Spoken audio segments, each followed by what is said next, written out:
Oi, hoje eu venho trazer para vocês uma lista de sugestões com filmes nacionais para a gente assistir durante o carnaval. Na verdade, para a gente reassistir, porque a maioria desses filmes, se não todos, são bem conhecidos, muito conhecidos, já passaram na TV. Vocês vão ver que não tem nenhuma novidade. Mas, como sempre tem aquele filme que a gente não assistiu na época e depois foi deixando, e o tempo passou e a gente não assistiu. Por exemplo, eu até hoje não assisti Cidade de Deus. Então eu acho que vale a pena a gente dar uma olhadinha nessa lista. Eu organizei essa lista no estilo de tag, 10 itens, né, 10 perguntas, todas as perguntas relacionadas com a temática carnaval. Eu vou deixar uma guia de tempo para as 10 perguntas escritas na descrição do vídeo, uma guia de tempo e o link para os trailers de todos os filmes. Vamos começar então? Item 1. Um filme que se passa durante o carnaval. Orfeu, de 1999, dirigido pelo Cacá Diegues, é um filme que mostra, aliás, ele não só mostra o carnaval mesmo ali na Sapucaí, como o próprio Orfeu, personagem título, assim como outros parentes e outros vizinhos desfilam na escola de samba. Esse filme faz uma releitura do mito grego de Orfeu e Eurídice. Então, no mito grego, o Orfeu vai até o inferno para buscar a Eurídice. Então, com isso, vocês já sabem o que está reservado nessa trama aqui. A, a Patrícia França faz a Eurídice, ela é uma moça recém-chegada no morro, e eles começam a se envolver, mas ela chama a atenção também do Murilo Benício, que é um cara barra pesada. Aliás, não somente esse filme, como também o filme Orfeu Negro, de 1959, foram adaptados da peça Orfeu da Conceição, do Vinícius de Moraes. Item 2. Um filme que nos inspira a dançar. Homem com H, de 2025, dirigido pelo Esmir Filho, é a cinebiografia do Ney Matogrosso. O jesuíta Barbosa faz o papel do Ney e ele conseguiu capturar muito bem a expressão corporal do Ney Matogrosso. E não apenas a expressão corporal, mas a presença de palco do Ney, que é muito forte. As músicas selecionadas para o filme são muito boas e muito emblemáticas também da obra do Ney, com destaque para a música título, que é difícil a gente ouvir Homem com H e não sentir vontade de dançar, ou Sangue Latino, ou América do Sul. O repertório do Ney é muito, muito, muito bom mesmo. E o filme é bem bom, viu? A título de curiosidade, o clipe da música América do Sul, que é da década de 70, foi um dos primeiros clipes gravados em cenas externas, gravações a céu aberto, o que constitui um desafio na captação de som e imagem, mas ficou muito, muito bom realmente. Esse é meu clipe preferido e a minha música preferida. E também aquela estética maravilhosa que o Ney usou, que ele mesmo produzia nesse clipe América do Sul. Se eu achar, eu vou deixar o clipe na descrição do vídeo. Item 3. Um filme com uma estética marcante. O Menino e o Mundo, uma animação de 2013, dirigida pelo Ale Abreu. Tem uma estética linda, lindíssima. O Ale usa diferentes materiais para fazer as pinturas, os desenhos. Paisagens como essa que aparecem agora lembram muito aquarela. Tem outras partes que ele usou, materiais muito semelhantes aos materiais escolares mesmo, só que claro, né, de uso profissional, como caneta hidrocor, giz de cera, lápis de cor, lápis aquarelável.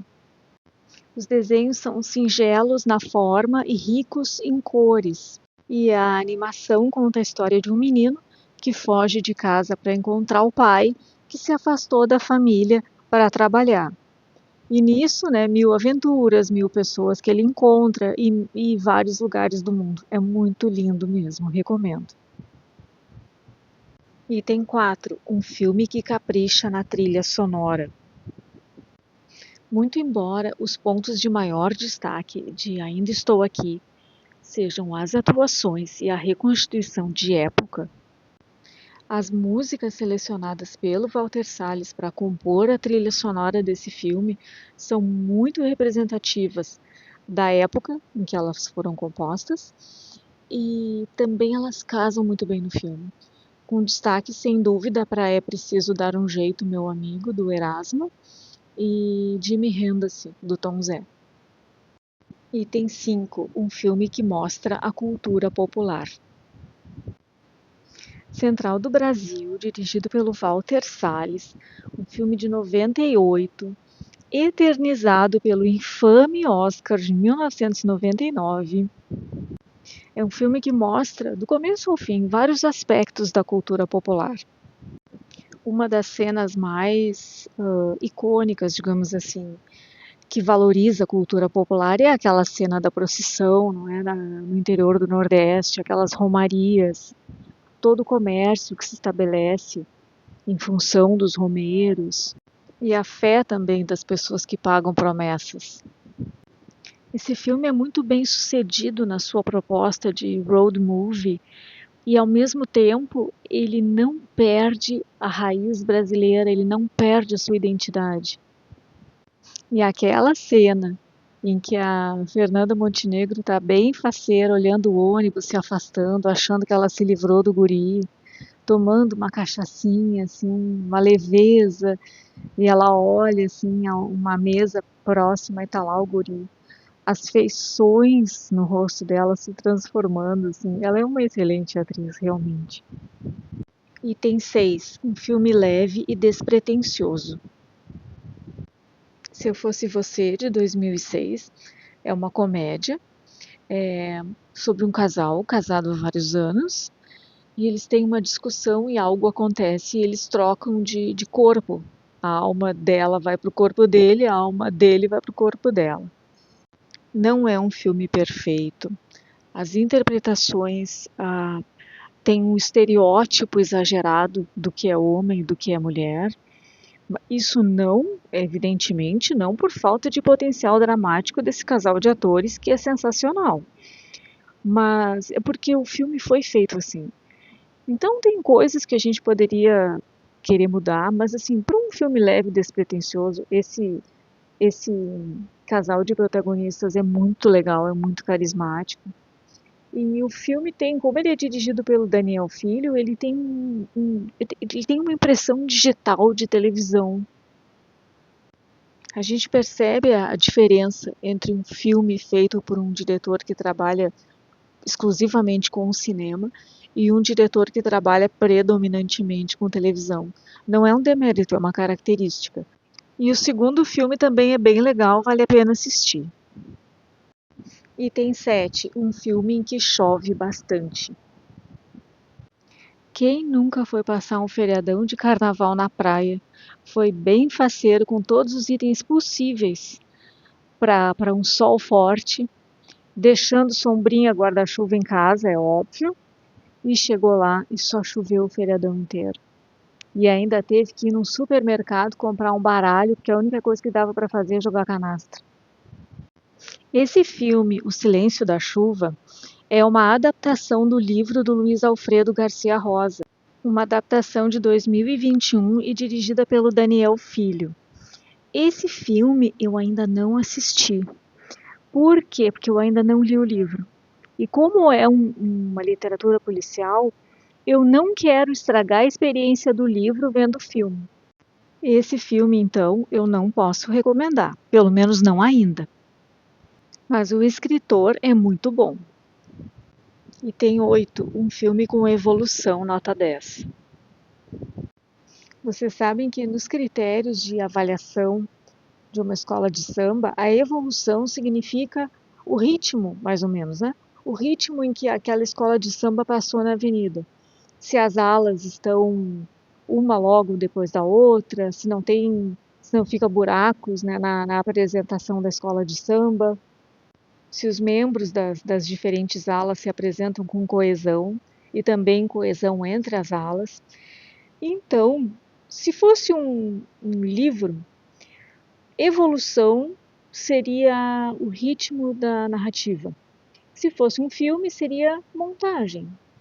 Edição, aquilo que dá para o filme uma característica de uma narrativa.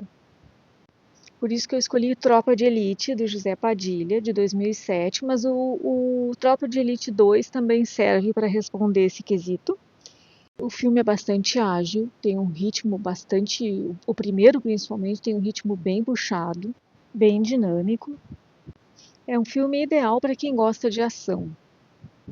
O segundo é mais dramático, mais trágico mesmo. A montagem dos dois filmes foi feita pelo Daniel Rezende, que é o mesmo montador de Cidade de Deus. Item 9. Um filme com um casal improvável, mas apaixonado. Lady Di e Sem Chance, do filme Carandiru, de 2003, do Hector Babenco.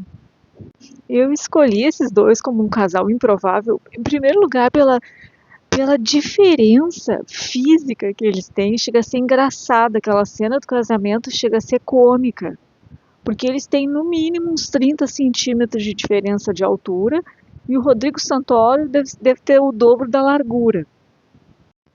E eu também achei que eles eram um casal improvável, porque os apenados transexuais são separados dos demais.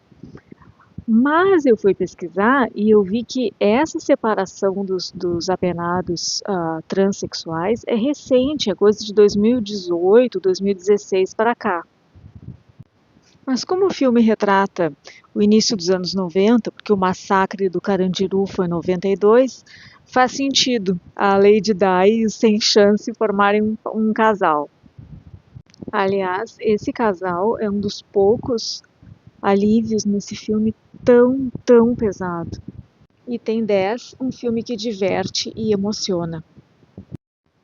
Se a gente já se diverte com Ariano Suassuna dando entrevista, imaginem com um filme tão brilhantemente adaptado de uma obra dele. O Alto da Compadecida, de 2000, dirigido pelo Guel Arraes, tem um elenco assim de primeira, tá todo mundo bem escalado, os personagens são ótimos, são muito interessantes. A gente se diverte horrores com esse filme. E o João Grilo é um show à parte, não é? Lembrando que o Ariano Suassuna estava vivo nessa época, ele faleceu só em 2014.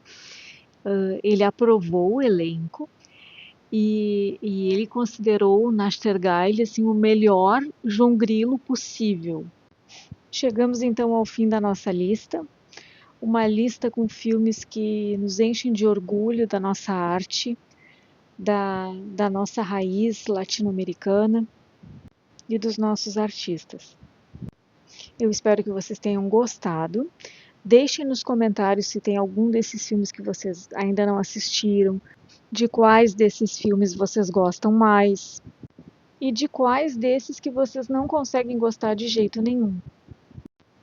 Aproveitem o feriadão para descansar bastante. Um abraço a todos e até o próximo vídeo.